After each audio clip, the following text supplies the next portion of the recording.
Shalom. I want to give all the praise, all the glory, all the honor unto Yahawah, Bahashem, Yahawahshi, Bahashem, Rekakodash. Double honors goes out to the elder apostles of Great Millstone for teaching me the truth. Also want to acknowledge all the Akyam who are pushing the truth with sincerity throughout the four corners of the earth. All right, shalom to the elect of the nation of Israel. All right, so I'm in Galatians 2. And this is kind of a bit of a, tricky chapter, just because, I think it's Peter that said that Paul's writings are hard to be understood. Because some of the writings of Paul, if you don't know what you're doing, if you don't know what you're reading, you can stumble at that, Let me get that verse real quick.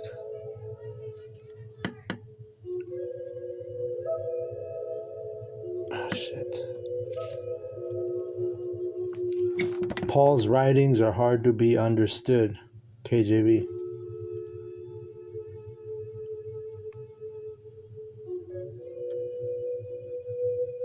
So phone is acting up here. Let me see.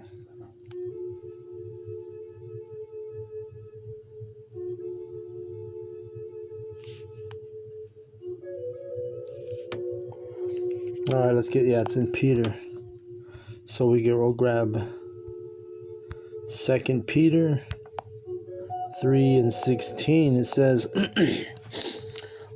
as also in all his epistles, which epistles are letters, speaking in them of these things, in which some things hard to be understood, which they that are unlearned are in unstable rest, meaning they wrestle with Paul's writings, as they do also the other scriptures unto their own destruction. All right, so let's get, Galatians is an epistle of Paul, so let's go back to Galatians 2. It says,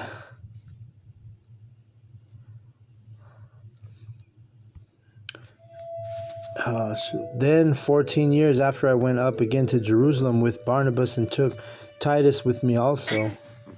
And I went up by revelation and communicated unto them that gospel which I preached among the Gentiles, but privately to them which were of reputation, lest any means I should run or had run in vain.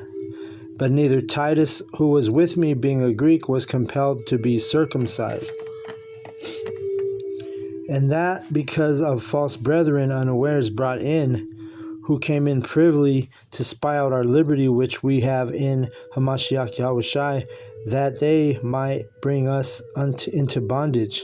Right, so just like nowadays, you have, like Elder Apostle Tahar speaks on this a lot. He says that there are false brothers in every camp, he says. Well, maybe not in every camp, but in a lot of the camps, there's men who come in privily, and they're basically just agents.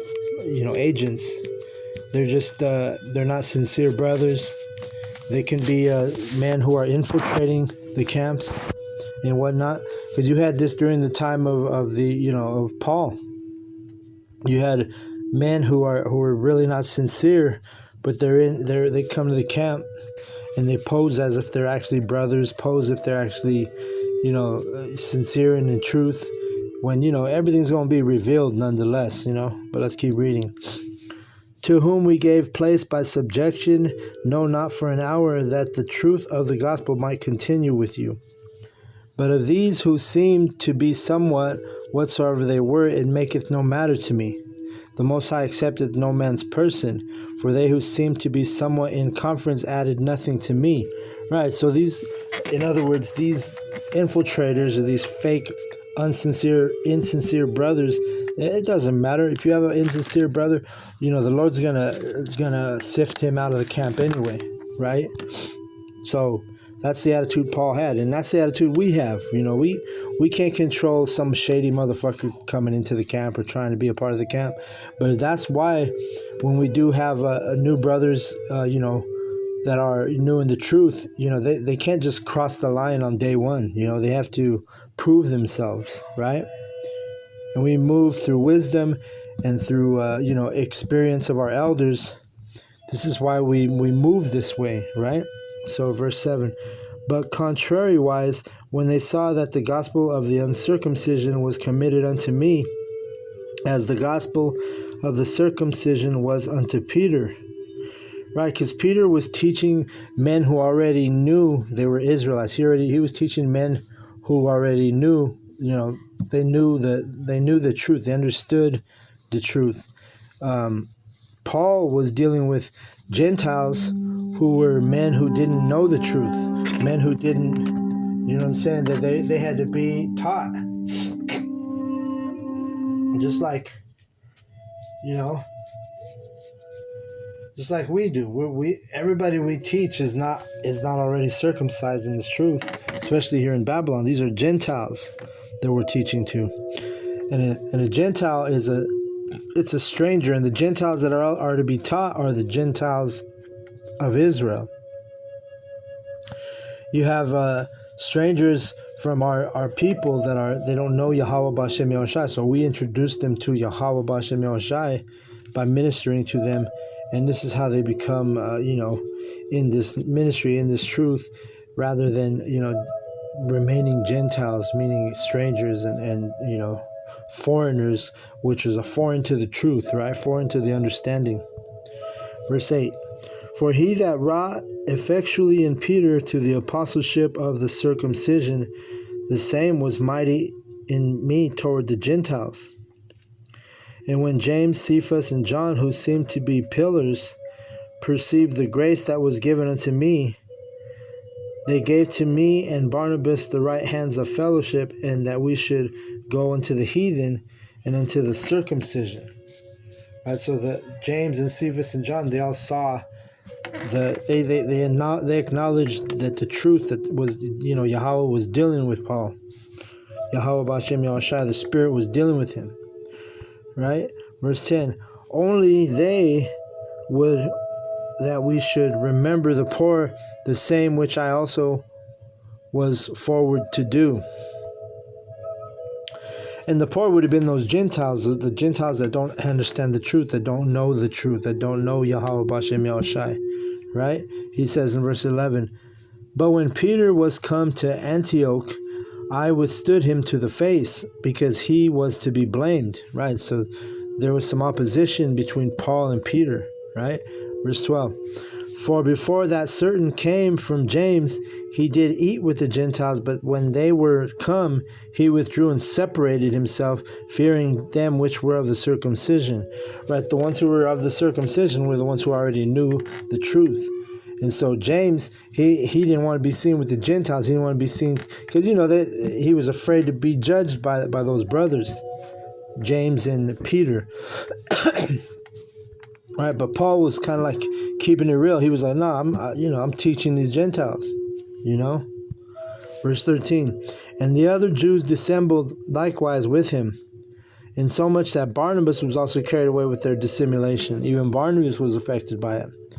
Right?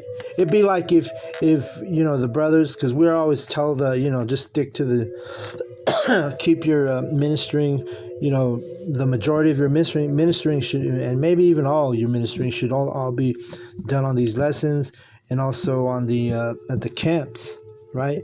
Rather than giving your pearls to swine, giving your knowledge to the the heathen of our own people, the Gentiles of our own people. Just stick to the lessons, right? So that's kind of the situation, if you can look at it in a modern, the way we're doing it now. So they didn't want to be seen teaching to, Gentiles, right? Verse 14. But when I saw that they walked not uprightly according to the truth of the gospel, I said unto Peter before them all, if thou, being a Jew, livest after the manner of the Gentiles, and not as do the Jews, why compellest thou the Gentiles to live as do the Jews, who are Jews by nature, and not sinners of the Gentiles? Right? So Paul was basically, he had a bone to pick with Peter, right?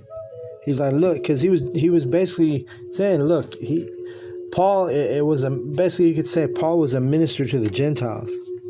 And we are too. We're ministers to the Gentiles, because our people, we believe that a lot of the elect is sealed and understanding and coming into the fold of this knowledge and this truth. But we know that, there's work to be done, right? And you're going to be coming across men and women who are on the streets or on the lessons, and those people could be of the elect, but they're in a Gentile state of mind right now, right? So, you got to kind of just run with the Spirit, let the Spirit really decipher and do the work, right? But to be safe, especially if you're a young brother, you probably just want to stick to the camps and the videos, you see? You don't want to just be out there giving your pearls to swine, right? Giving this knowledge. Because remember, this knowledge is likened unto treasure. So you don't want to you wouldn't just give treasure to anybody, right? You give treasure to those who are worthy, right? And we're not the ones who are to make that call, obviously. But, generally speaking, the Spirit is going to work with you, especially the more experience you have, in this knowledge. And it's all through the Spirit anyway. Because Yahawahshi, if that Spirit's working with you, you're going to move according to the Spirit. Everything moves according to the Spirit. Verse 16, knowing that a man is not justified by the works of the law, but by the faith of Yahawahshi. Even we have believed Yahawahshi, that we might be justified in the faith of Yahawahshi, and not by the works of the law. For by the works of the law shall no flesh be justified. Right? Because you got to remember, those Jews, they were trying to, keep the laws, but they were being hypocrites also. Right? And again, we don't tell you just forget about the law. No, the law is still in effect. You got to keep the laws to the best of your ability in your captivity. But at the end of the day, the law is not what saves us. We're saved and we're justified by our faith in Yahawahshi. All right, it goes back to faith. But again, if you have faith, you're going to keep the laws to the best of your ability, right? So that's why I read that verse. Paul's writings are hard to be understood because sometimes it could be confusing. But at the end of the day, we know that we're the Israelites. We know that we're not saved by the law. Does not mean we just disregard the law, though. All right? Verse 17. But if while we seek to be justified by Yahawahshi, we ourselves are also found sinners, is therefore Yahawahshi the minister of sin? The Most High forbid. Right? For if I build again the things which I destroyed, I make myself a transgressor. For I, through the law, am dead to the law, that I might live unto the Most High. Right, if we relied on all the law for our salvation, then we'd be dead. Right? So it always goes back to faith. But it doesn't mean you just throw the laws out the window, man. Let me get, I think it's Matthew 5 and 15. Maybe it's 15. Matthew 15.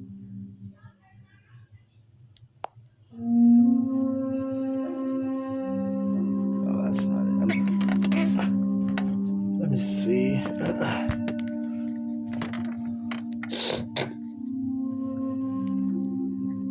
Just trying to find that verse that where Yahawahshi, he says,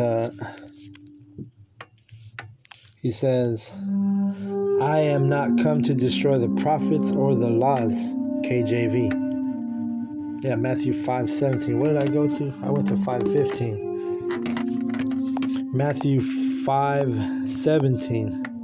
I was at 15. Yep, I was at 15. I needed to be at 17.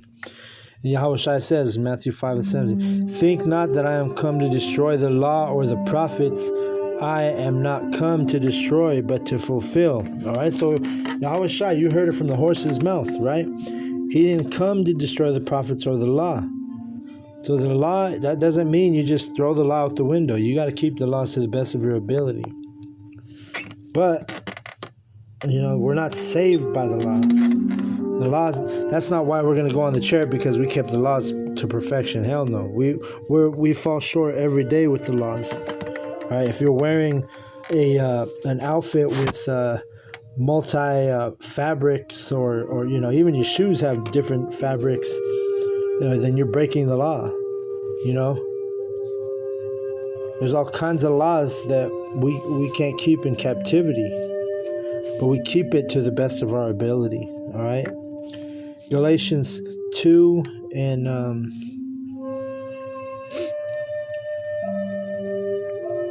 19. No, I'm sorry, 20. It says, I am crucified with Yahawahshi, nevertheless I live, yet not I, but Yahawahshi liveth in me. And the life which I now live in the flesh, I live by the faith of the Son of the Most High, who loved me and gave himself for me. Right. So that's what he's saying, we, keep the law, but guess what? Yahawahshi and the faith in Yahawahshi is how we're saved. The faith in the Son of God, like it says here. All right.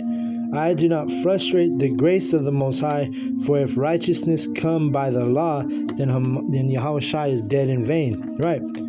If you did depend on the law to get saved, then nobody would be saved. Yahawahshi is what where we fall short. That's where Yahawahshi comes in. He's that mediator, right? The law is made for sinners. That's correct. Like it doesn't make you righteous to just disregard the law. You got to keep the law. But the most important thing right now is having that faith in Yahawahshi, because in this flesh, there's no way we'll be able to keep the laws to perfection. You see. So don't disregard the law, but more importantly, you have to have that true, sincere faith in Yahawahshi for salvation. All right. So with that, I want to give all the praise, all the glory, all the honor unto Yahweh, Bahashim, Yahawahshi, Bahashim, Rakakwadash. Double honors goes out to the elder apostles of Great Millstone for teaching me the truth. Also, want to acknowledge all the Akyam who are pushing the truth with sincerity throughout the four corners of the earth. Shalom to the elect. Shalom.